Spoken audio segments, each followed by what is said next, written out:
The scrapyard on Kepler 442b was a graveyard of dreams and broken machinery, where the galaxy's refuse came to die under twin amber suns. Denial Vex kicked a twisted piece of alien tech across the oil-stained ground, his weathered face scowling at the mountain of work ahead. 23 years as a salvage mechanic had taught him that the universe was cruel, cold, and utterly indifferent to the struggles of those trying to make an honest living. Another day, another pile of junk, he muttered, wiping grease from his cybernetic left arm, a reminder of the Centauri mining incident that had cost him his limb and his faith in corporate promises. As he sorted through a container of discarded personal effects from a destroyed transport ship, something peculiar caught his eye. Nestled between broken data tablets and scorched clothing was a piece of what looked like scaled parchment, covered in careful, childish script. The writing glowed faintly with an inner light that made his optical implants flicker. Dear Santa Claus of the North Pole, Earth. My name is Mino, and I am 7 solar cycles old. Mama says I shouldn't write to you because dragons aren't supposed to believe in human fairy tales, but I heard the refugees talking about you and I think you sound nice. Denial's scowl deepened. Great. Some kid's letter to a mythical figure. He was about to toss it back when the next lines made him pause. I live in the caves under New Damascus with my mama and the other dragons. The humans built their city right on top of our ancestral grounds, but Mama says we have to hide because humans are scared of us. She says we're too big and our fire makes them nervous, even though we only use it for cooking and staying warm. The mechanic's cybernetic fingers traced the delicate script. Each word was formed with painstaking care, the kind of effort only a child put into something truly important. The human children in the city above get toys and food and parties, but we don't get anything because we're dragons.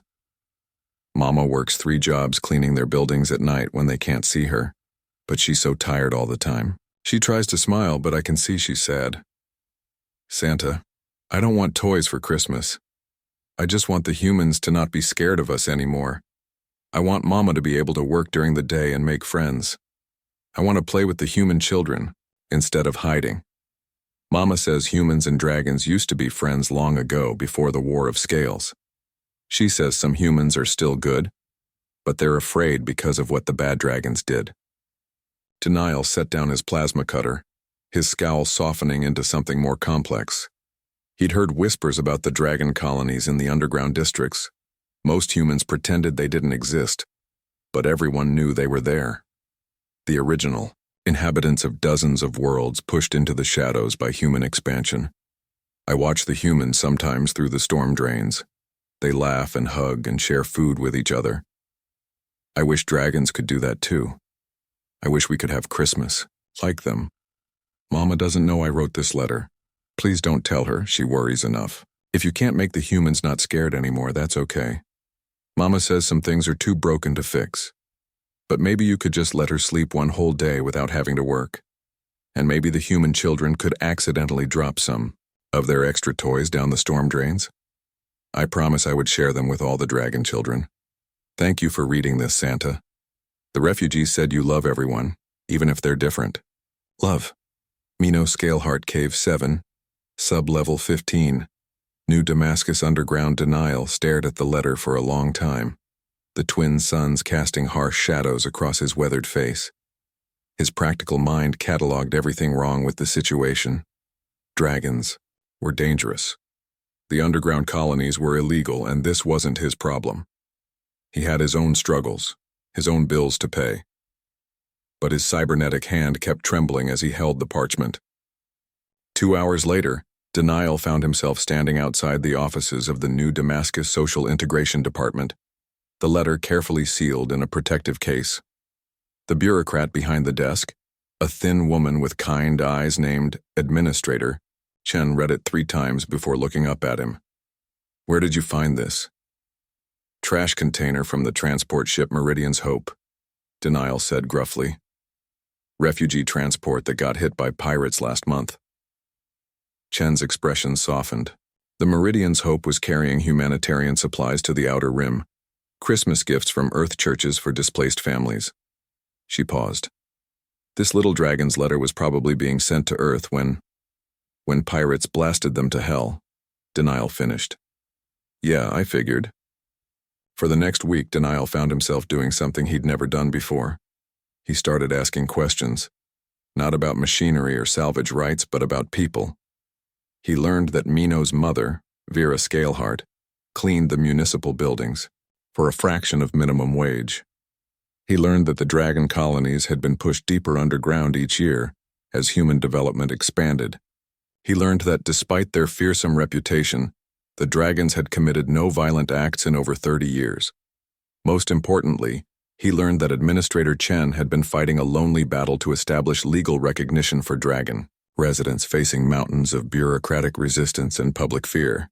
On Christmas Eve, as snow fell on New Damascus for the first time in decades, Denial stood in the central plaza with an impossible sight beside him.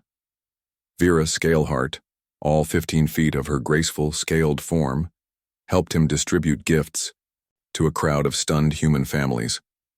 Her daughter Mino, no bigger than a human child but covered in beautiful copper-colored scales, shyly offered handmade ornaments to children who stared in wonder rather than fear.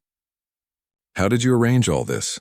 Chen asked, watching as dragon and human children began playing together in the snow. Denial shrugged, his cybernetic arm gleaming as he hefted another box of presents. "Kid wrote a letter to Santa. Santa was busy, so I figured I'd fill in." The evening news would later report it as the Christmas miracle of New Damascus. The night dragons and humans shared a holiday for the first time in generations. But for Denial, watching Mino's eyes light up as she helped human children build their first snowman, it was something simpler. It was the night a grumpy mechanic learned that sometimes the most broken things were the ones most worth fixing. As the celebration continued into the night, Mino tugged on his jacket with one small, scaled hand. "Mr. Denial," she whispered, "are you really Santa?" He knelt down to her level, his scarred face attempting something that might have been a smile. "No, kid. Santa's the story. But humans, we're the ones who make the magic real." Above them, the twin moons of Kepler 442b shone down on a city where dragons and humans celebrated together, and the galaxy seemed a little less cold than it had that morning.